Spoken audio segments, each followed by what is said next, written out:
할렐루야, 할렐루야. 이 시간 우리 말씀 나누기 전에 먼저 이렇게 인사하고 싶습니다. 옆에 계신 분들과 주님 안에 참된 기쁨이 있기를 축복합니다. 함께 인사 나눌까요?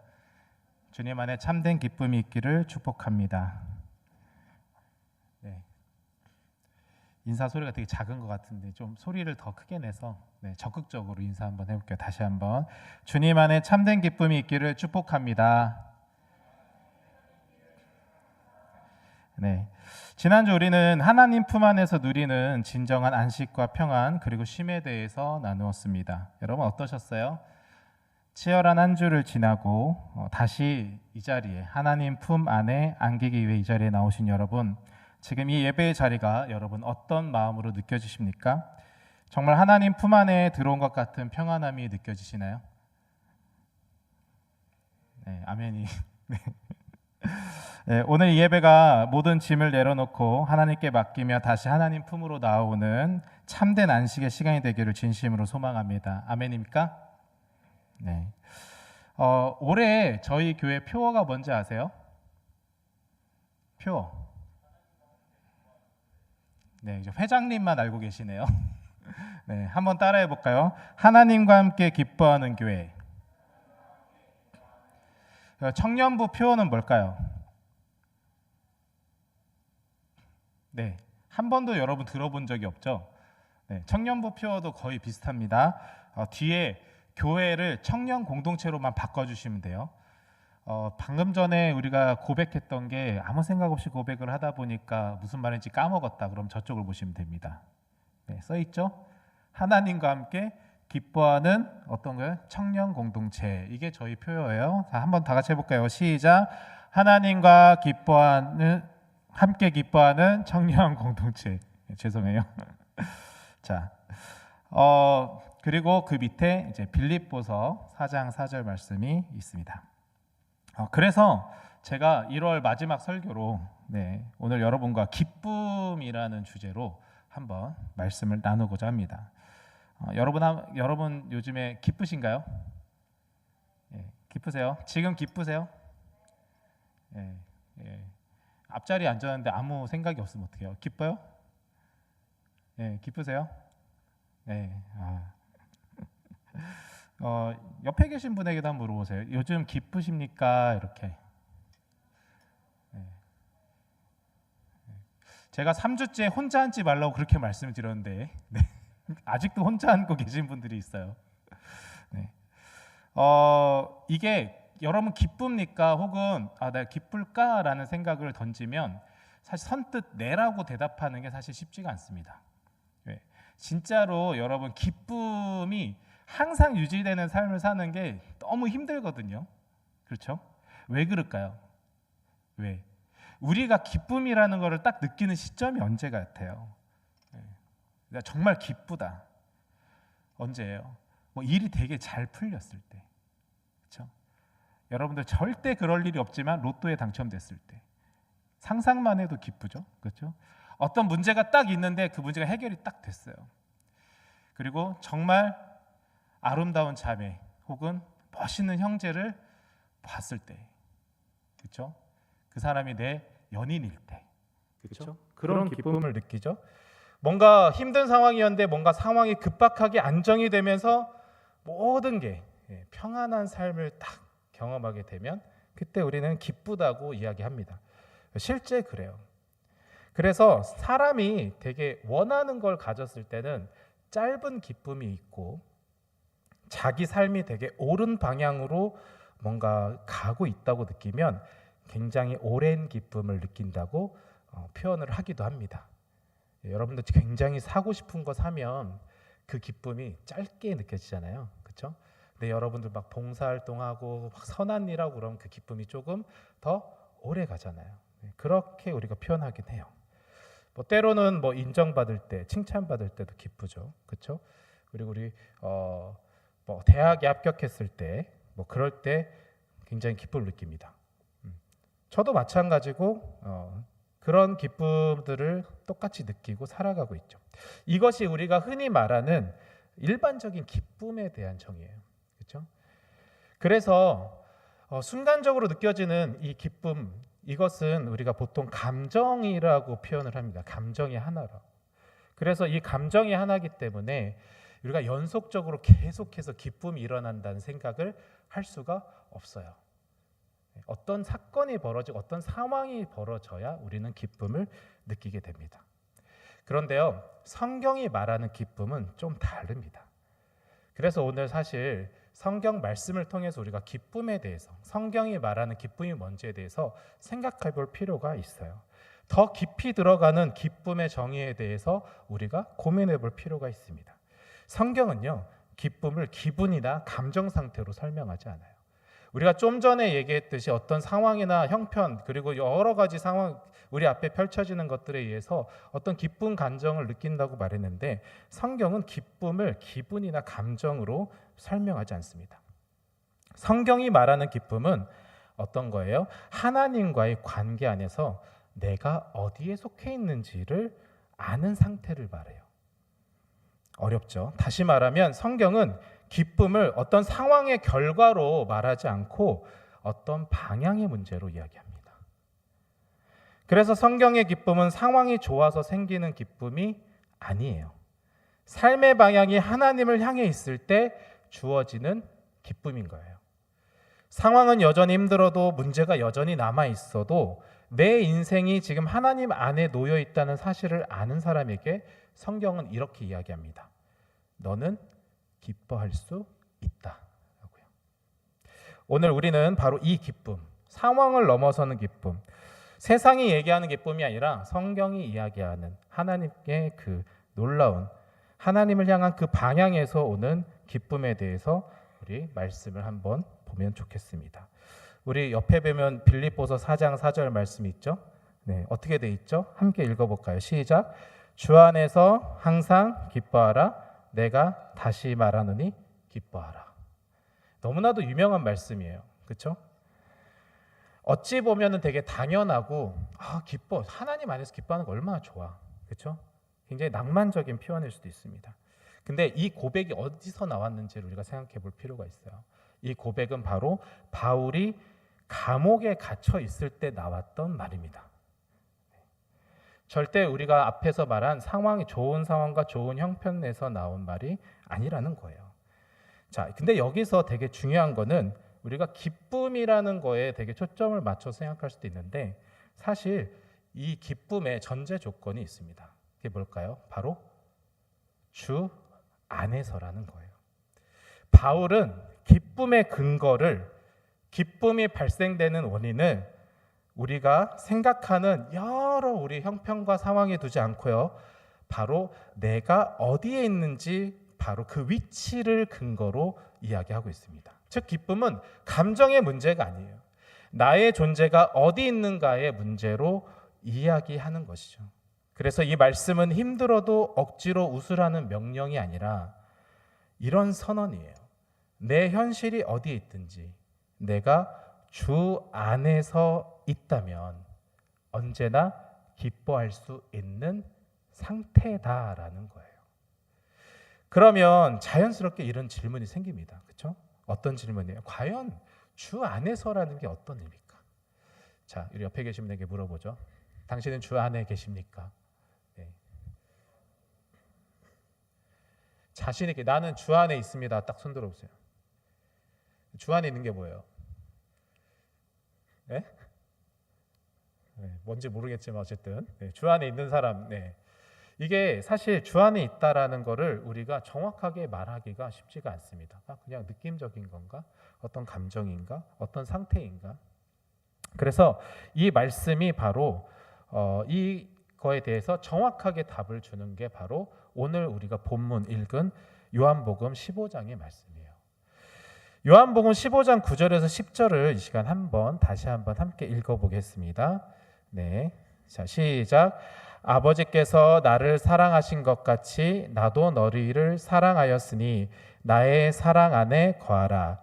내가 아버지의 계명을 지켜 그의 사랑 안에 거하는 것 같이 너희도 내 계명을 지키면 내 사랑 안에 거하리라. 여러분, 이 말씀을 보면 예수님은 우리 빌립보서 4장 4절처럼 막 기쁨을 먼저 명령하신 게 아니에요. 대신 기쁨을 만들어지는 구조를 먼저 보여줍니다. 이 구조를 여러분 알으셔야 돼요. 기쁨은 느껴라 해서 생기는 게 아니에요. 우리 항상 기뻐하세요. 그럼 기뻐져요? 네? 항상 기뻐하세요. 그럼 안 기뻐지잖아요. 당장 기뻐져요. 막 엔돌핀이 솟아오르면서 막 기쁨이 느껴져요? 여러분 아니란 말이에요. 네. 여러분 기쁨, 성경적인 기쁨에 대한 구조를 여러분 아셔야 됩니다. 자, 그래서 어디에 서 있느냐에 따라서 우리가 기쁨을 느낄 수 있다고 말씀드리잖아요. 제가 말씀 시작을 보시면 아버지께서 나를 사랑하신 것 같이 라는 그 말씀으로 시작을 합니다. 여기서 중요한 사실이 있어요. 기쁨의 출발이 내 생각과 내 마음이 아니라는 거예요. 그러니까 우리가 오늘 읽은 본문의 마지막은 결국 기쁨에 대해서 이야기합니다. 근데 첫 구절에 제일 앞에서 어떤 걸 이야기해요? 아버지께서 나를 사랑하신 것처럼 나도 너희를 사랑했다라는 이야기를 시작을 한다는 거예요.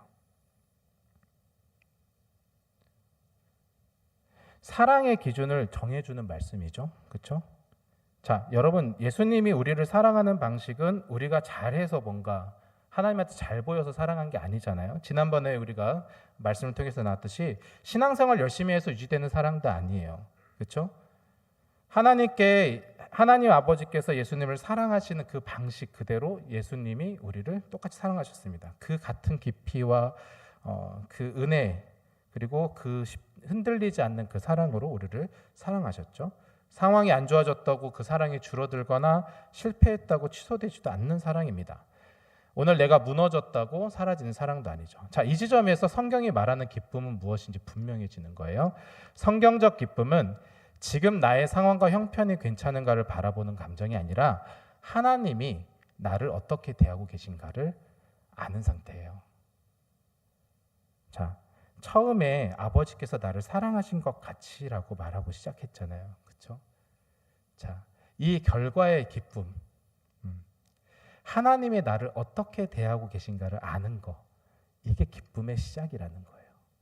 내가 기뻐해야지, 내가 기뻐한 마음을 가져야지 이렇게 하는 게 아니고요.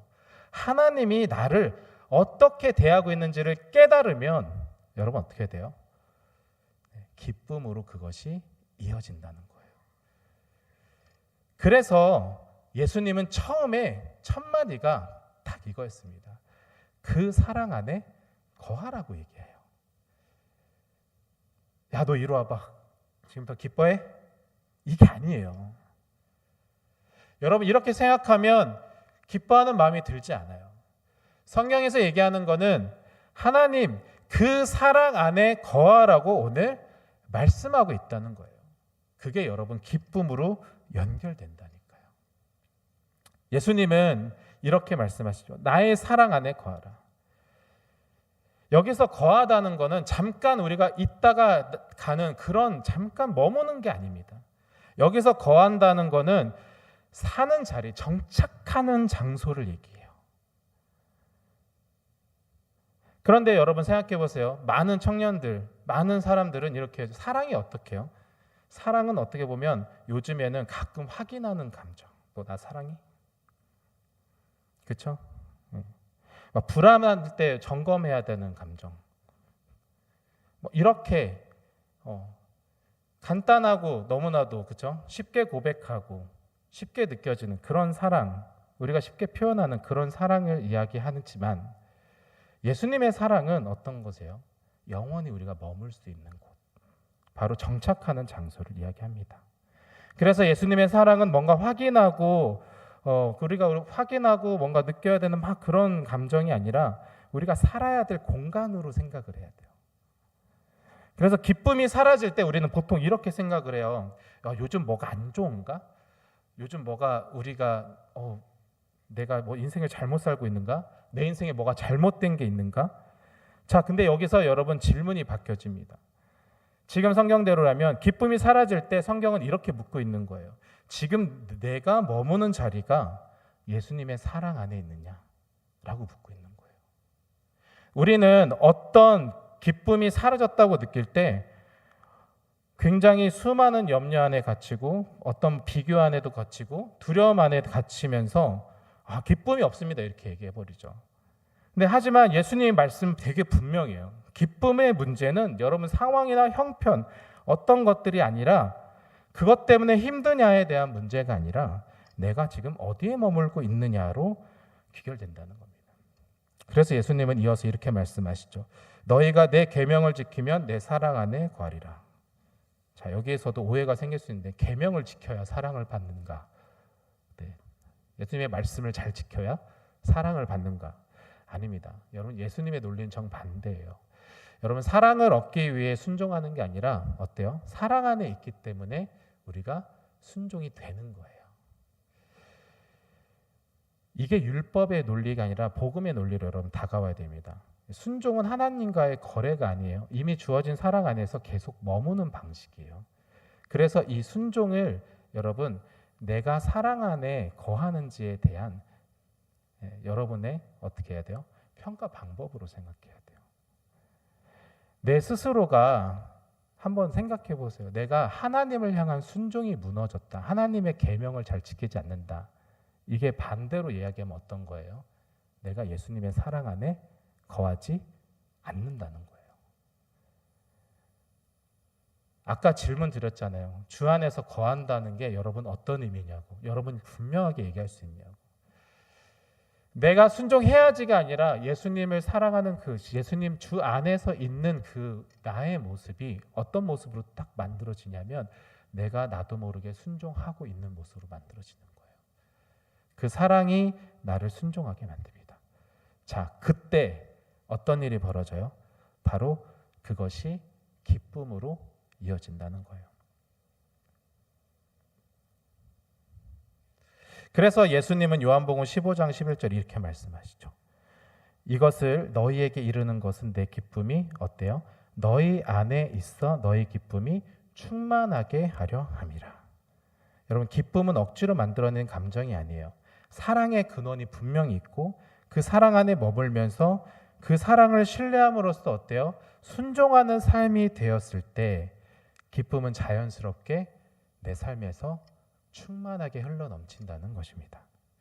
시편 16편 11절에 보면 이렇게 말씀하고 있어요.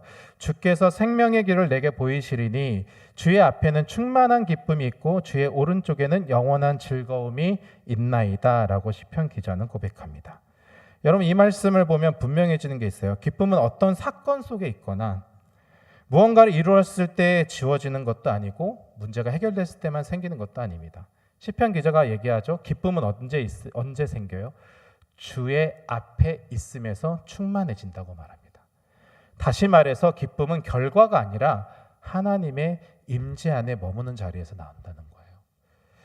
자, 성경은 기쁨을 애써 얻어야 하는 것으로 말하지 않아요. 대신 어때요? 들어가야 될 자리, 서야 될 자리로 이야기합니다. 앞에서 우리가 살펴준 말씀들 다 떠올려 보세요. 저희 빌립보서부터 시작해서 오늘 요한복음 그리고 지금 시편. 빌립보서에서는 뭐라고 얘기해요? 주 안에서라고 이야기합니다. 그렇죠? 요한복음에서는 뭐라고 해요? 내 사랑 안에서라고 얘기해요. 시편에서는 뭐라고 해요? 주의 앞에서라고 이야기해요. 여러분 표현은 다 다릅니다. 약간씩의 차이가 있어요. 근데 진리는 항상 똑같아요. 뭐예요? 여러분이 느끼고 싶어하는 진정한 그 기쁨의 조건은 여러분의 상황과 문제가 아니라 결국 뭐예요? 내가 어디에 서 있느냐라는 문제예요. 자, 그런데 성경의 기쁨에는 한 가지 중요한 특징이 더 있습니다. 우리 시편 30편 11절을 보면 이런 고백이 있어요. 주께서 나의 슬픔이 변하여 내게 춤이 되게 하시며 나의 베옷을 벗기고 기쁨으로 띠를 띄우셨나이다. 여러분 이 말씀을 보면 성경에서 어떤 기쁨을 느끼게 하기 위해서 슬픔을 지워버리는 게 아니라는 걸 알 수 있어요. 여러분 슬픔이 있습니다. 여러분 상황이 어려움이 있어요. 베옷을 입을 만큼 아픈 시간들이 분명히 여러분에게도 동일하게 있을 거예요. 그런데 그 자리 한가운데 하나님이 개입하고 있는 것을 여러분 알 수 있을 겁니다. 앞에서 살펴본 우리 빌립보서에서 바울이 기뻐하라고 얘기했던 그 시점이 언제예요? 감옥에 갇혀 있었던 시점이죠. 행복하고 기쁨을 느낄 수 있는 우리가 평소에 생각하고 있는 그런 시점이 아니라는 거예요. 굉장히 바울의 상황과 비슷한 장면이 시편 30편 11절에 그대로 나타나고 있습니다. 주께서, 여기서 되게 중요한 단어는 우리 주께서라는 건데, 우리 기쁨은 내가 스스로 만들어내는 감정이 아니라고 말씀드렸죠. 억지로 긍정해서 만들어낸 상태도 아니에요. 바로 기쁨은 하나님께서 우리에게 입혀주시는 거라는 거죠. 우리 한 장면을 생각해 보면, 여러분 비가 오잖아요. 비가 오면 어떻게 해요? 우산을 쓰잖아요. 자, 가끔 보면은 우산을 안 쓴 사람도 있어요. 비를 다 맞고 지나가는 사람이죠. 자, 여러분 생각해 보세요. 지금 여러분의 인생은 비가 오는 상황과 똑같습니다. 네. 비가 오는 상황을 여러분 걷고 있는 거예요. 근데 여러분에게는 우산이 하나 있어요. 그 우산이 뭐예요? 바로 하나님이라는 우산이 있는 거예요. 그래서 여러분이 주 안에서, 하나님 안에서, 우산 안에 서 있으면 비를 맞아요, 안 맞아요? 안 맞겠죠. 여러분 이 비유를 여러분 잘 생각해 보면 여러분 신앙생활에 되게 도움이 많이 됩니다. 여러분 인생을 살아가는 게 고난, 실패, 어려움, 역경이 없는 게 아니에요. 오늘 시편 기자가 말한 것처럼 내 슬픔이 있다니까요. 근데 거기에 하나님이 개입하세요. 뭘로? 여러분을 감싸 안고 있는 우산으로. 그게 바로 주 안에서라는 거예요. 여러분 그 상황과 그 상태를 여러분 느끼시라는 거예요. 그게 바로 뭘로 연결된다? 기쁨으로 연결된다는 겁니다. 그래서 성경이 말하는 기쁨은 비가 안 오는 상태가 아니라니까요. 슬픔이 전혀 없는 삶이 아니라니까요. 성경이 말하는 기쁨은 같은 슬픔 속에서도 하나님 안에 서 있는 사람의 상태를 이야기합니다. 기쁜 사람이 어떤 사람이냐, 기뻐하는 사람은 어떤 사람이냐, 바로 그 우산 안에 있는 사람이라니까요. 그래서 성경이 말하는 기쁨은 아무 일도 없어서 그냥 웃고 있는 사람, 그냥 다 일이 잘 풀려서 그냥 행복해 보이는 사람, 그게 아니에요. 성경의 기쁨은 슬픔을 지나온 사람들이 드리는 고백이에요. 고통을 통과했지만 그 자리에서 하나님을 놓지 않았던 사람들이 느끼는 감정이에요. 그래서 여러분 여기까지 말씀을 따라오면서 이제 분명하게 여러분 느끼셔야 됩니다. 기쁨은 내가 만들어내는 감정이 아니라는 거. 내가 억지로 기뻐해야지라고 생각하지 말아야 되는 것이라는 것. 여러분 기쁨은 내가 선택하는 자리에서 흘러나오는 하나님이 주시는 열매입니다. 그래서 성경은 우리에게 기쁨을 느껴라라고 말하지 않아요. 주 안에 거하라고 얘기하고요. 주님의 사랑 안에 거하라라고 얘기하고 주님 앞에 서라고 얘기합니다. 여러분 진정한 기쁨을 누리려면 어떻게 해야 돼요? 이 세 가지를 해야 되는 거예요. 주님 안에 거하고 주님의 사랑 안에 거하고 주님 앞에 설 수가 있어야 돼요. 그래야 여러분 진정한 세상이 주지 못하는 기쁨을 느끼게 됩니다. 만약에 여러분 스스로 이렇게 고백하고 계신 분이 있다면 요즘 기쁨이 없습니다. 요즘 행복하지가 않아요. 오늘 사는 게 좋은 일이 없어요. 늘 늘 그렇습니다. 이런 표현들. 자, 그러면 오늘 우리에게 이런 질문을 묻게 되는 거예요. 지금 네가 머무는 자리가 어디냐? 너는 어디에 서 있느냐? 너는 어디에 거하고 있느냐? 바로 이 질문을 여러분 스스로 던져야 된다는 것입니다. 왜냐하면 기쁨의 근원은 상황이 아니라 바로 하나님 그 자체이기 때문에 그렇습니다. 성경이 말하는 기쁨, 아무 일도 없어서 웃는 기쁨이 아니에요. 슬픔을 모르고 사는 사람의 가벼운 웃음도 아닙니다. 성경의 기쁨은 슬픔을 통과한 사람, 베옷을 입고 울던 자리에서 하나님을 놓치지 않았던 사람이 주께서라고 고백하며 입는 기쁨이에요. 사랑하는 청년 여러분, 오늘 예배가 끝나고 단시 현실로 들어가면 우리는 또 많은 선택지 앞에 서게 됩니다. 그때마다 이것 하나만 기억했으면 좋겠어요. 내가 어떻게든 기쁠 만한 상황을 만들어야겠다. 내가 기쁨을 느껴야겠다. 내가 기뻐하는 삶을 살 수 있었으면 좋겠다. 내가 행복하고 싶다. 이렇게 생각하지 말라는 거예요. 여러분들 이제 삶의 자리로 돌아가면 이렇게 고민해 보세요. 나의 지금 자리는 어디에 있는가? 나는 지금 어디에 거하고 있는가? 여러분, 기쁨을 추구하고 행복을 추구하는 삶이 아니라 오늘도 내일도 의식적으로 예수님 사랑 안에 거하려고 노력하는 그런 선택을 하는 삶을 사는 여러분 되시길 간절히 소망합니다. 여러분, 그 사랑을 신뢰함으로 순종하군요. 그러면 예수님이 약속하신 것처럼 그분의 기쁨이 우리 안에 있을 거예요. 그리고 거기에 더해서 그 기쁨이 우리 안에 충만하게 있을 겁니다. 아멘. 네, 이제 이 시간 그 사랑 안에 거하기를 우리 고백하면서 함께 찬양하면서 나아갔으면 좋겠습니다. 우리 기쁨의 날 주시네 함께 찬양 드리겠습니다.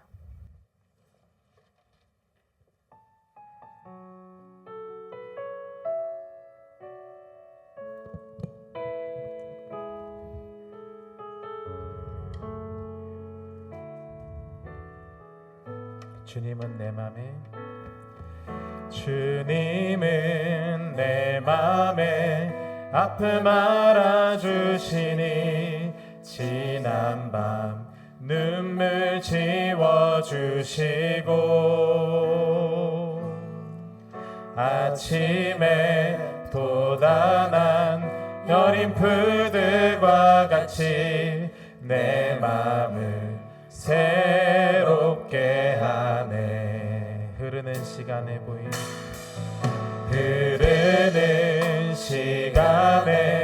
보인 주의 영광은 내 삶을 밝게 비춰주시니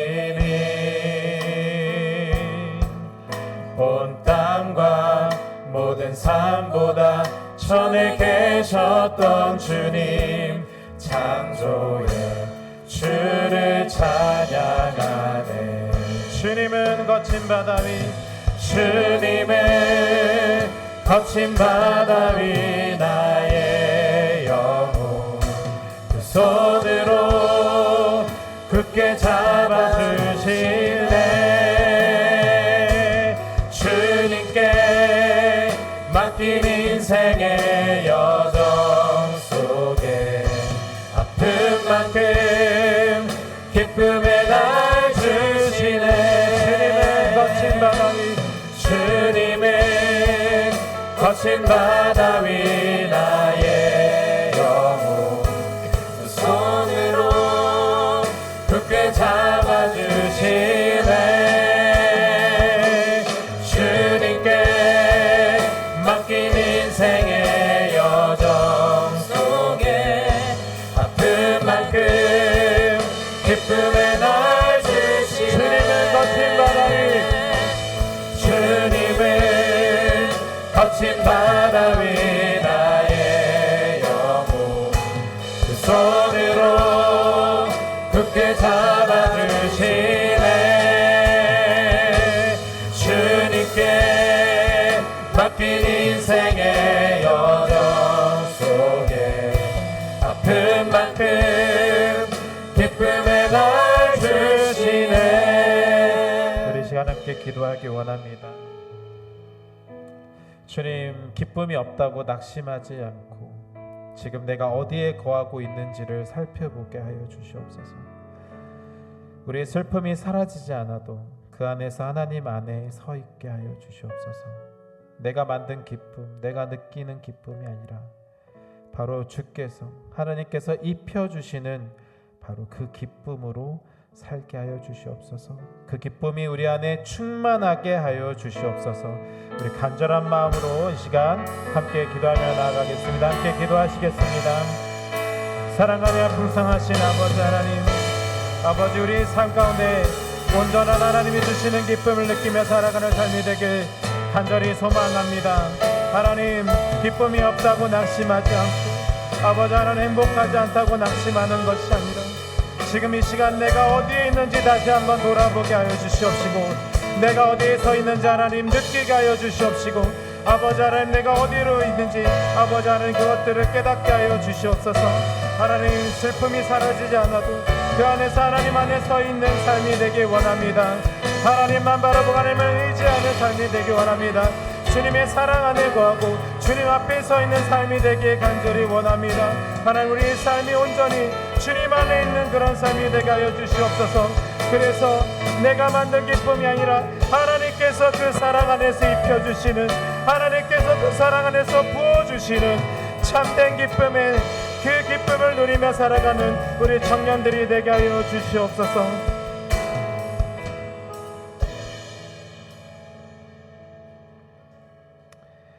사랑간이 풍성하신 하나님 아버지, 기쁨은 상황이 아니라 주님 안에 거할 때 주어지는 은혜임을 다시 한번 생각합니다. 오늘도 염려와 비교와 두려움이 아니라 예수님의 사랑 안에 머무는 선택을 하게 하여 주시옵소서. 슬픔 속에서도 주님을 놓지 않게 하시고 주님께서 입혀주시는 기쁨으로 우리의 삶을 채워 주시옵소서. 예수님의 이름으로 간절히 기도드립니다. 아멘.